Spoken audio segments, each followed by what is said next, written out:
I think that we are living in a time in which,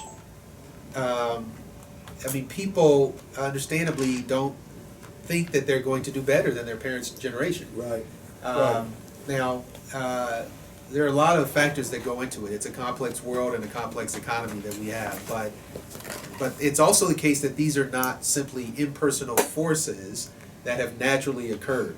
I mean, some set of individuals have made some set of definitive decisions that have made it easier for billionaires to flourish and less easy for the middle class to flourish. That didn't just happen. It happened because some people wanted it to happen.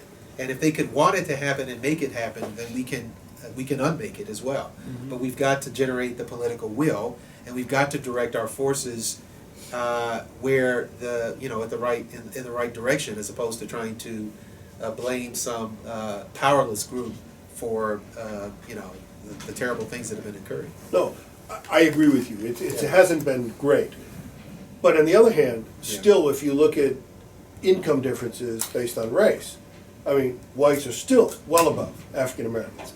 And yet, if you're reacting and saying, wow, this group's going to take me over, in such a very scary kind of blaming way, when things aren't nearly as bad, and there's still this incredible disparity. That's the point. I mean, That's a fair point. I'm just saying that the potential downside of what you're showing today might be worse. Yeah, it just means we've got our it work cut worries out. Well, we've got our work cut out as Americans. I think that there are things we can do. We all have multiple identities, right? Some of those identities are in conflict, like, say, Democrat and Republican, or in some cases, black and white. But we also have identities as family men and women, as Americans, as human beings trying to make sure that we have clean drinking water and that we have air that we can breathe that doesn't make us sick. So there are things that we have that would facilitate competition, but there's also things that we have about ourselves that might facilitate cooperation. And I think that I'm not one of these people who thinks that the sky is falling, that there's nothing that can be done, that things are horrible. But I'm not a pessimist, but I am a realist, and I think that we have to have an understanding about what's actually going on out there in order to address it. Oh, I agree with you completely. I mean, I just want to say, the best research is the research that enlightens us.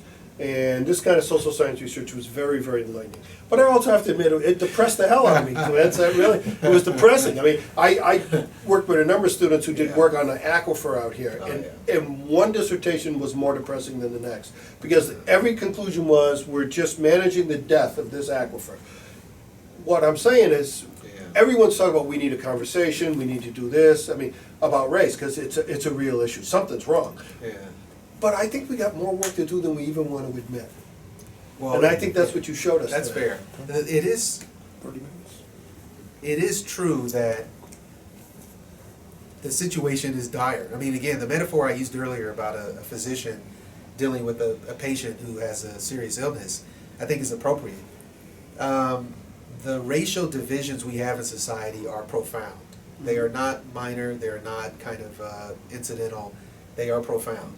And they have been for some time. It's a difficult thing to face, and it's difficult for the following reason, I think, Dennis. It's difficult because encountering and facing up to the racial disadvantages that we have in society means that we also must face the fact that there are racial advantages that some people encounter. That you can't have one without the other. No, that's a really good point. It's hard to talk about. That doesn't mean that people who have succeeded in life, who happen not to be racial minorities, don't deserve the fact that they've succeeded in life. Right. What it means is that we're all sitting here having this conversation as men. There are certain things that we don't have to think about because we are men. There's certain concerns we don't have to have occupy our minds, because we don't face the problems that women have to face. That doesn't mean that we're bad people. That doesn't mean that we're somehow responsible for gender inequality. But it does mean that it's an objective truth. We just don't face the same problems that women do in society. That's a really good point. If we can admit that to ourselves and not feel uncomfortable about it, it's true. Why can't we also admit the fact that you can't have racial disadvantage without racial advantage? Somebody's getting an advantage as a consequence of the disadvantages that other people are encountering. In order to address that problem, In order to address the problem of racial disadvantage, you've got to address the problem of racial advantage, which means that some people who have racial advantages have got to give up those advantages if they really want what they say they want, which is a racially egalitarian society. Fair enough. Great point.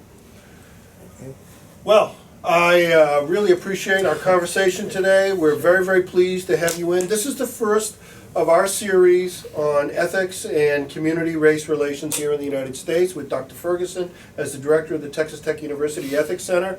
And I don't think we could have had a better speaker and colleague and friend to kick this off and make this something that's going to be ongoing and a great success for us. We really appreciate you taking the time to come and visit with us. Thank all of you. I enjoyed the opportunity.